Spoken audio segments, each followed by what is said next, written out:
What's up YouTube, and welcome back to another episode of Turf Tips with Rob. If this is your first time here with Turf Tips with Rob, real quick, it's about quick tips out of my own content that I dissect and I publish it back out for you guys to see so it's easy to digest. Today is Wednesday. I threw down my winterizer on Saturday. Quick little follow-up. It's greener. Like I said, guys, it got greener. She got greener. I'm gonna mow it, not today, maybe today, I don't know. Somewhere in the near future, I'll be mowing this, but definitely got greener.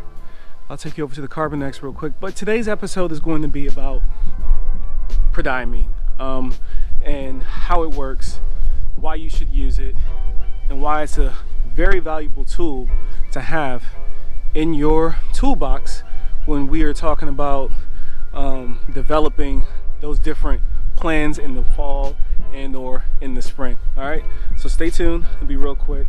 We'll get straight to the point and get you guys out of here. Again, thanks for watching. Eat, mow, sleep, repeat.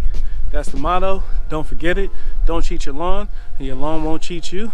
I'll see you next time for another episode of Turf Tips with Rob. A lawn care company that will remain nameless happened to come by, and they kind of put a damper on our plan for the pre-emergent that we put down.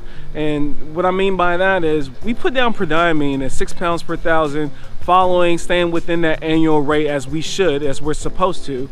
But then this lawn company came through and then they aerated the lawn and then they overseeded. Now they pretty much wasted their money, and they kind of put a damper on ours as well, because Prodiamine, the way that it works, it creates a layer about 2 to 3 inches underneath that top surface soil layer, and it creates that layer. And what that layer does is, as the seed from an undesirable or noxious weed starts to germinate that falls within its boundaries of being able to capture it, it disrupts the cell's ability to separate and grow, right? It completely disrupts that process, shuts it down, pretty much making it inert and sterile.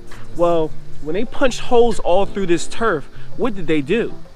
They disrupted that barrier that the Prodiamine pretty much created, right? And then they threw seed down. So now we have like this 50-50 scenario, right? Say, and it's like, you know, he texted me and he was very concerned and he was worried about, hey, they came through and they did X, Y, Z to the lawn. And the first thing I said, you know, we're pretty much about to come. That was the winterizer app we did the last time we were here. And the reason why we're not going to stress about it is because we're going to get all of our gains in the spring. All right, guys, so what we're looking at, when to overseed after application. Note, we want application directions. So in these directions, it tells us here, this is what we're looking for. We're looking for the Kentucky bluegrass, fescue. We're gonna go with the fescue because he is fescue in KBG.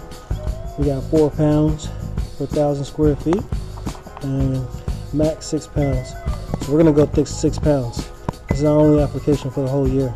Next year starts a whole new year. 6 pounds per 1,000. I think he has about 3,500 square feet. We measured that out last week. So we'll do this, and then we will do the Carbonex. And it looks like my battery is dying, so I'm gonna have to chop it.